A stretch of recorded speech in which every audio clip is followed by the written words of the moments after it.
uyu munsi kuri Love and Life tubafitiye inkuru y'urukundo yitwa umutima w'inkundo zihishe. 1, 2, all together, strong forever, 2 minds on duty.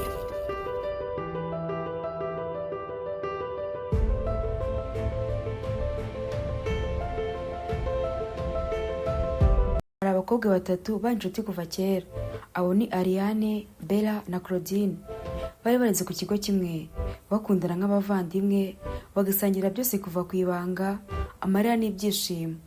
Bose bari bafite intego yo kuzagira ejo heza, bakiga neza, bakazagira imiryango ikomeye.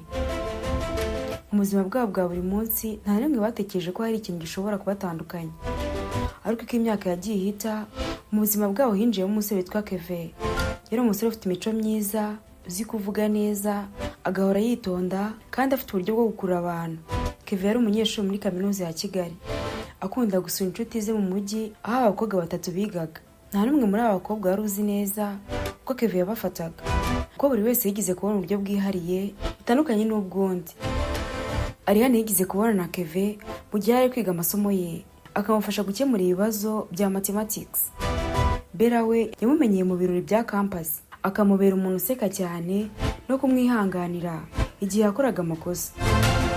Claudine we yabanje kumumenya binyuze ku mbuga nkoranyambaga, bagatangira kuganira kenshi byerekeye ku nzozi n'imishinga y'ejo hazaza. Aba bakobwa batatu ntibigeze bamenya ko bose bakurwa n'umusore umwe.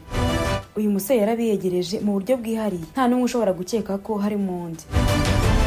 Kevin yari afite ubuhanga bwo gucengera mu mutima y'aba bakobwa. Iyo yabaga ari kumwe na Ariane, yamubwiraga amagambo amukomeza, akamwereka ko ari we mukobwa wihariye kandi w'umunyembaraga, kandi akamubwira ko ari we wenyine akunda. Ibi byatumaga Ariane yumva afite agaciro, ndetse akabona ko Kevin ari we muntu wenyine ushobora kumva amarangamutima ye. Ku ruhande rwa Bella, Kevin yamwiyegerezaga amwereka ko ari umukobwa ufite impano mu guseka no gusetsa abandi, kandi nawe akamubwira ko ari we mukobwa wa mbere akunda kuri iyi si. Iyo babaga bari kumwe, byabaga bisa naho isi yose bayishyize ku ruhande, bagasigara ari babiri bonyine gusa basangira akanyamuneza. Bella yaje kubona ko agiye kumwiyumvamo cyane, ariko ntiyigeze abibwira inshuti ze kuko yumvaga bikiri ibanga rye. Claudine we yumvaga Kevin ari umuntu utandukanye n'abandi, kuko yamuganirizaga ku bitekerezo birebire, akamwereka ko ibyo arota bishobora kuba impamo. Ibi byatumaga amubona nk'umuntu ushobora kumufasha kugera ku nzozi ze, kandi nawe ntiyasabaga kumubwira ko ari we wenyine akunda kurusha abandi. Mu mutima wa Claudine yatangiye kugira icyizere gikomeye ko Kevin ari we mugabo w'inzozi ze. Ibyo byose byabaga rimwe, ariko buri mukobwa akayifata nk'ukuri kwe kwihariye. Nta n'umwe washidikanyaga ko Kevin yigize agirana imikoranire idasanzwe n'abandi. Buri wese yakomezaga kurinda ibanga rye, kuko yumvaga nta mpamvu yo kubivuga. Kevin yabagiyemo hagati, arabakina uko ari batatu, buri wese akamubwira uko amukunda ku ruhande rwe, undi nawe yaza akamubwira ko amukunda ku ruhande rwe, kandi bose nta n'umwe wigeze ubasha kumenya ko Kevin yaba batendeka bombi. Urukundo rwakomeje gukura kuri aba bakobwa bombi, ariko bose batazi ko bakunda umusore umwe. Umunsi umwe rero, Ariane na Bella na Claudine bahuye nk'uko byari bisanzwe, bahurira kwa Ariane. Bari bagiye gusangira agakawa, banaganira ku buzima busanzwe. Ibiganiro byatangiye ari ibisanzwe, ariko ko bakomeza kuganira, buri wese yagiye akora amakosa yo gutangiza ikiganiro ku musore witwa Kevin. Ariane yabajije Bella ati, ese wowe uramuzi Kevin wo muri campus ya Kigali? Bella yahise asa n'utunguwe, maze araseka agira ati, ndamuzi rwose, inshuti yanjye magara, akunda kunyereka urwenya rudasanzwe. Claudine nawe yumvise iryo zina ntibyamworoheye kwiyumanganya ati, namwe muramuzi se? Kevin nanjye niyo muntu tuganira buri munsi kuri WhatsApp, niwe uzi byinshi ku nzozi zanjye. Hahise habaho guceceka gato, buri wese ahinduranya amaso n'abandi. Ntabwo byari bikiri ibanga. Uwo musore umwe yarabegereye bose mu buryo bunyuranye. Aho baganiraga mu cyumba cyuje ituze, batangiye gusobanurira buri wese uko azi Kevin. Inkuru zabo zatangiye guhura n'iz'abandi, basanga byose bihurira kuri umwe. Kevin yarabatwaye umutima umwe, ariko batabizi. Icyo gitondo cyabaye intangiriro y'inkuru utoroshye. Ariane yarahindukiye areba Bella na Claudine, maze yamwenyura atuje, ariko mu mutima we agira ishyari. Ati, uretse gato, none se Kevin twese tuzi ni umwe? Nta n'umwe wabashije gusubiza ako kanya. Buri wese yatangiye gusubiza amaso inyuma, yibuka uburyo Kevin yamuvugishije, uburyo yamukoze ku mutima n'uburyo yagiye amuha icyizere cy'urukundo. Nyuma y'iminota mike Bella yaravuze ati, ntabwo nari nzi ko ari we wenyine dukundana twese, ariko ntekereza ko atari icyaha, ahubwo Kevin ni umuntu w'umuhanga mu rukundo. Claudine ariko ntiyabyihanganiye, yaraturitse ararira ati, nari nzi ko ari we wenyine unyumva, none koko byose yabikoze ku buryo bumwe, ese ubwo twari iki kuri we? Ariane yarabarebye gusa amarira azenga mu maso, abura aho yahera avuga. Bose baramureba cyane, maze Bella na Claudine bavugira rimwe bati, Aria, ko wagira ngo hari ikindi kintu kibyihishe inyuma, ese wowe byagenze gute? Ariane yakomeje kubareba ariko amarira ashoka ku maso, arangije ati, Kevin ni umugome, yaraje aranshuka anyumvisha uburyo nkunda njyenyine, gusa ikibabaje si icyo, ahubwo ni ukuntu twanaryamanye, kandi uburyo twaryamanyemo nta bwirinzi bwabayeho, ndikumva mfite ubwoba. Bella na Claudine barongera bavugira rimwe bati, nawe se mwararyamanye? Nari nzi ko ari njyenyine twaryamanye. Bose bararebanye baratungurwa. Claudine ati, njye amahirwe nuko twaryamanye twikingiye. Bella nawe ati, sha nanjye mfite ubwoba pe, naranze kubibabwira, ariko maze iminsi nanjye numva mfite ubwoba. Ariane ati, ubu se abaye yaranteye inda byagenda gute? Bella nawe ati, nanjye niko ndi kubyumva, abaye yaraduteye inda twembi twabigenza gute? Bose batangiye kurira, agahinda kababana kenshi. Claudine ati, reka njye muri farumasi mbazaniye pregnant test ubundi turebe. Ibyishimo n'icyizere wese yari afite ku mutima byahindutse amarira n'akababaro. Uko bakomezaga kurira niko Claudine yagiye kuzana pregnant test. Yavuye kuyizana asanga Bella na Ariane amarira yenda kubica. Gusa mu kwihangana no kugira imbaraga gukomeye, Claudine yabumvishije uburyo ki bagomba kwipima, ubundi bakamenya ukuri, bakamenya n'icyo bagomba gukora. Bella yagiye kwipima ukwe, na Ariane nawe ajya kwipima ukwe. Bose bagaruka mu cyumba baje ngo bategereze ibisubizo. Bose bategereje bafite ubwoba. Bella ati, Imana imbabarire pe, kuko mama wanjye yazanye usanze ntwite. Ariane we ati, njye ntago banyica ahubwo bambamba. Barategereje nyuma y'iminota nk'itanu, maze bose biyamira icyarimwe bati, oya ntago bishoboka, ntago twumvishe ukuntu Ariane yaba atwite. Bella ati, nubwo nsanze njye ntatwite, ariko mbabaje n'inshuti yanjye Ariane. Aria, komeza kwihangana pe. Ariane agahinda kamubanye kenshi, yumva atazi icyo gukora. Bagumye aho ngaho mu cyumba bose bararira, babura icyo bakora. Umunsi wakurikiyeho batangiye kwihanganisha Ariane, bamwumvisha ko nubwo biriya byose byabaye agomba kwita ku buzima bw'umwana atwite. Baganiriye igihe kirekire.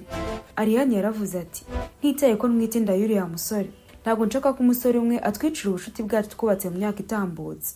Kevin ashobora kuba ari mwiza pe, ndetse nubwo nirengagije ko ntwite umwana we, ariko ntabwo tugomba kumureka ngo atwicire ubucuti. Bella yaramwemereye, ariko yongeraho ati, nibyo koko, ariko ntabwo mpisha ko mukunda. Nubwo namenye ibyo byose, umutima uracyamwerekeyeho. Claudine yari akiri kurira, amarira yamaze kuba menshi, maze avuga amagambo akomeye ati, niba twese dukunda Kevin, reka tumuhe amahitamo, naho ubundi ubucuti bwacu bwo bushobora gusenyuka burundu. Ibyo byatumye bajyana amasezerano y'inshuti, bazaganiriza Kevin amaso ku maso, bakamubaza uwo akunda koko. Nyuma y'icyumweru kimwe bahuriye mu busitani bwa kaminuza. Kevin yari yicaranye n'inshuti ze, ariko abonye b'abakobwa batatu aza ababwira ko yishimiye kubabona. Ntabwo yari azi ko wari umunsi wo kumuhindura amateka. Claudine niyo yafashe ijambo bwa mbere ati, Kevin, twese turi hano kuko tugufiteho ikibazo kimwe. Ntitwari tuzi ko turi mu rugendo rumwe, ariko uyu munsi twabimenye. Kevin yatangiye kubaseka, ariko amarangamutima ye yahise amuca intege. Ariane yongeraho ati, twatangiye kugukunda twese, buri wese mu buryo bwe. None turifuza kumva ninde ukunda koko. Kevin yabanje guceceka, maze areba hasi ati, ntabwo nari nzi ko ibintu bizagera. Mu by'ukuri mwese muri beza, mwese mufite ikintu kidasanzwe, ariko sinigeze nteganya ko byaba ibanga rikomeye. Iryo jambo ryamugize nk'ushaka gusaba imbabazi, ariko rikomeretsa imitima yabo. Kevin yakomeje avuga ati, Ariane, wowe wampaye imbaraga mu maso, unyigisha kudacika intege. Bella, wowe unyereka ibyishimo no guseka, kumva ubuzima buryoshye. Claudine wowe uganira nanjye ku nzozi zanjye, nkabona ejo hazaza muri beza mu buryo bwanyu, mwese ndabakunda. Ariko ayo magambo yavuze nta n'umwe yashimishije, ahubwo bose batangiye kurira. Kevin biramucanga ati none se hari ikosa nakoze kuba narabakunze mwembi? Bella nawe ati oya, ko waradukunze ukaturyarya ukatubeke tukemera kuryamana nawe, ibyo nta n'ibirenze, twarabikoze byararangiye turanabyicuza. Gusa ikibabaje n'uyu muziranenge uri mu nda ya Ariane, ubu se koko azagera papa umeze nkawe? Kevin yaratunguye cyane ati oya, umuziranenge ushatse kuvuga iki? Ariane yaramurebye abura icyo avuga, aratuza gusa araceceka ntihagire ikintu na kimwe avuga. Bella ati ibyo twakubwiye wabyumvisha, ni ibyo ngibyo, kandi ikindi ntabwo tugushaka mu buzima bwacu. Kevin uri umuhemu, ntabwo tugukeneye. Niba ari umwana Ariane atwite, twe twiteguye kumubera papa, tuzamurera, ntabwo azatunanira. Biza kwangiza ubucuti bwacu, twubatse ubucuti bwacu kuva kera mu myaka myinshi. Sinzi impamvu wowe waza mu mezi angahe gusa ugashaka kudutandukanya, ntabwo bishoboka. Kevin waribeshye, igendere. Kevin nawe kwihagararaho byaranze, ikiniga kiramufata ati basi nimumbabarire, ariko reka basi nemere kubana Ariane, dukore ubukwe ndeke kumukoza isoni mu bandi. Ndifuza kubana nawe kuko nubwo nabakundaga mwese, ariko Ariane ndamukunda, yambere umugore nifuza. Basi nimumbabarire azabyara ndi kumwe nawe. Ariane ati oya, ntabwo we nagusimba inshuti zanjye, ntitaye ko mwita umwana wawe.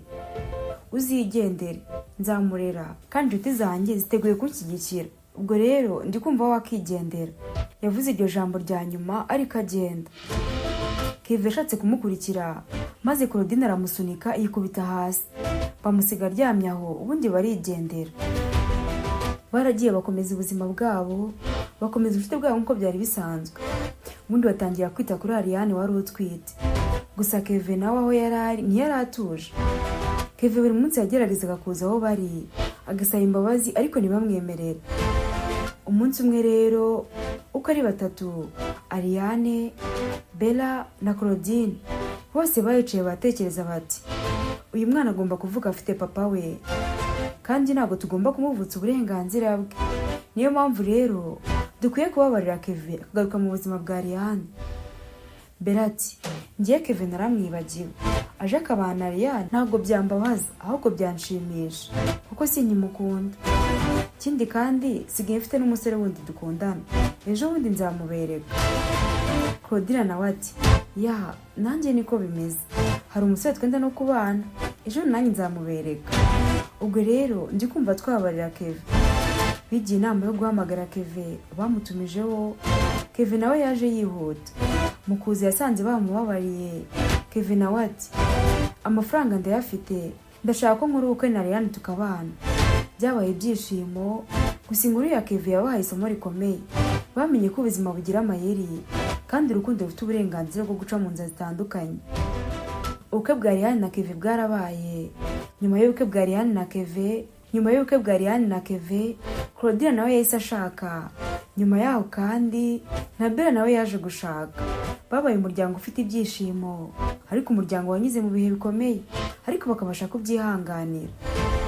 Ngayo nguko rero ngiye inkuru yacu y'uyu munsi.